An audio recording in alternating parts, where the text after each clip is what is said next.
Shalom, Nathaniel Fellowship. What a wonderful opportunity we have to be a part of the March of Remembrance that's going to be upon us this coming weekend. I hope that all of our family of the fellowship and many of our friends who are friends in ministry as well as friends at heart will be a part of this wonderful event. It's an amazing opportunity where we can stand with the Jewish people and say never again to anything to do with the Holocaust or anti-Semitism or hate. So we are going to be at the SMU Hughes Trigg Student Center at SMU, and it's right at Airline and McFarland, the back of it is. And what's really interesting is the parking lot is just a half a block away, also on McFarland and Airline, just in a different quadrant. So I hope that you'll come and be a part of this event. Easy to get to this time, easy to find. We're going to be in the lower basement part of the Hughes Trigg Center, and we will start at 2 o'clock. Why should you go, you might ask? Well, first of all, you know that we have wonderful friends who are Holocaust survivors. Roseanne Zerner and Tova Feldman will be there. So it's always important. It's always nice to hear from them and have a brief understanding of their story. We also are going to have a deputy consul general from the German consulate office who will also be sharing with us. Several educators, Dr. Mitch Land from TKU and Dr. Brad Young from the emeritus professor from ORU, of course, will be there. We also will have Chris and Sasha Holloway, as well as Hannah and Christopher Octor, who will be actually singing and presenting to us a beautiful performance, an excerpt from Janus and Stefa. This is a Holocaust performance play that was actually written by Sasha. So they're going to be there performing. There's also so many other wonderful things that we're going to experience besides the march, carrying the stone with somebody's name on it that had perished, and we just remember them. But one of the things I really wanted to talk to you about that I really haven't expounded on before is our scholarship opportunity that we have with the students that are there. I think one of the most important things about March of Remembrance is that it engages the college-age student, the next generation that's up and coming. This is the generation that we really need to capture and grab a hold of so that they will understand the importance of standing together in unity and being upstanders against anti-Semitism and hate.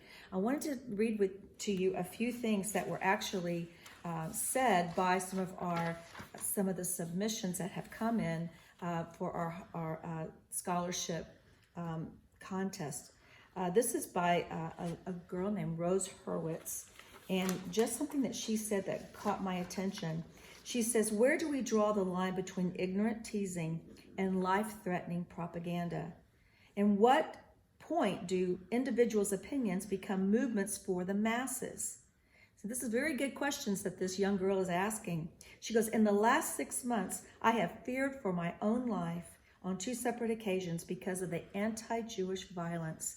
In both instances, I was dining on restaurant patios when total strangers publicly expressed their hatred for Jews and called for an army to congregate and pick up where Hitler left off.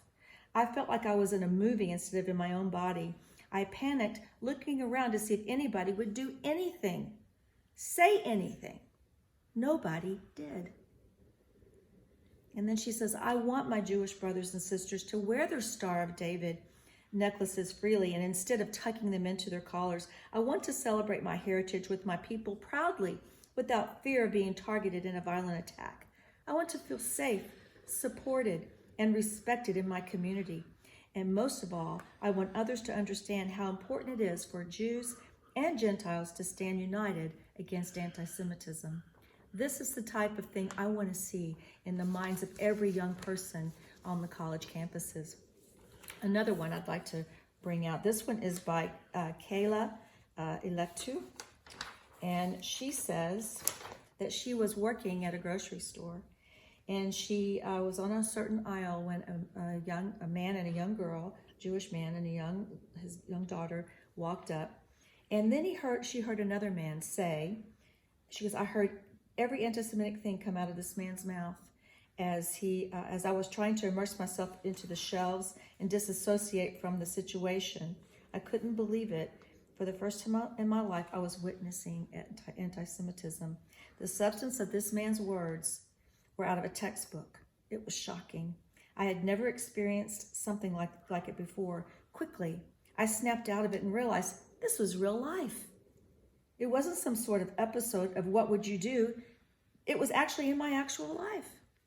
In that moment, I turned around with the sharpest stare and clearest of voices and asked the man to repeat what he said and louder because I couldn't hear him. He stared at me with dismay, and I told him that I thought it was time for him to leave. And he did. These are the types of understandings and thoughts and points of view, worldviews that need to be understood by the Christian community as well. This is what these young people, these young Jewish people, are feeling right now in the world. Another one by Rachel Brockman. She was actually one of our scholarship winners last year. And she said she has a brief moment of gratitude. She gives a wonderful essay, but then she has, at the end, she says, last year, I attended this event for the first time. I was shocked and truly moved by the fact that the majority of people in attendance were not Jewish. As I reflected up on the ways in which I feel we can look back and act forward, I am truly humbled and grateful to those who have been doing this hard work even when they were not directly affected. As a Jew, seeing how many people care about stepping in and up to anti-Semitism and all forms of hatred gives me hope for the future for this type of atrocity that can be prevented. Thank you for the opportunity to reflect and improve. This is what we have in front of us. This is our opportunity to stand with these young people. This is a way that you and I can also stand for the Lord and his people and say never again. Macy said something that gave me chills, and I have to read this. This is the last one I'm going to read. She says, almost without realizing it, that she had gone to one of the camps and was experiencing Auschwitz, actually, in the gas chamber. And she says she thought, was there any gas lingering? Because she felt it was so hard to breathe. She says, almost without realizing it, I began to quietly recite the Shema, a Hebrew prayer that to me represents gratitude, hope, and love. Standing at the gas chamber's back wall, which is covered in scratches from people clawing to get out, I am crying. As the words of my prayer tumbled forth from my lips, I placed my hand on the wall. Shivers ran down my spine, and in seconds, goosebumps consumed my body. I sensed countless hands grasping at mine, their fingertips slipping through mine like water. My ears filled with their cries and pleas, saying, please help. And in that instant, I uttered to myself a personal promise. Yes, I will help. So now I ask you, can you help? Can you attend? Can you be a part of it? I encourage you to right now register for this event, the March of Remembrance. This is something we can do to make a difference. And I hope and pray that every one of you that hears this message will be there. God bless you and shalom.